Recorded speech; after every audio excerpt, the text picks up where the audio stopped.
Mapagpalang araw po sa ating lahat. Kung bago ka pa lamang sa aking channel, please subscribe, like, share ng aking channel at huwag kalimutan suportahan ang ama ng ating Kalingap Rob na si Val Santos Matubang, at kung pwede pataposan po muna ang aking video para malaman ang nilalaman nito. Kuya Rob, may nakitang nagmamasid sa bahay ni Dara. Nakita ito ni Kuya Rob na nakatingin habang binibigay ang mga regalo ni Dara galing sa mga manunood at sa mga nagpadala galing sa mga sponsor ni Dara. Bahay ni Dara malapit nang matapos, Kuya Rob, tuloy-tuloy ang pagbili ng mga materials katulad na lamang ng tiles, salamin para sa bintana at pintura.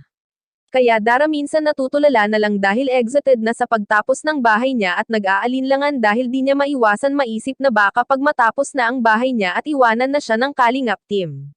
Pero Kuya Rob, nangako naman kay Dara na kahit tapos na ang bahay niya at nandyan pa rin silang mga Kalingap team para sumuporta sa mga pangangailangan niya, lalo na sa pag-aaral niya hanggang makagraduate siya. Kaya ang ating Chinita girl ay masaya na naman na may halong kalungkutan. Syempre di natin maiwasan dahil siya na nga ang tumatayong nanay at tatay sa kapatid niya sa mga walang sawang nagbibigay kay Dara. Maraming salamat po dahil di kayo nagsasawang mga bigay sa kanya.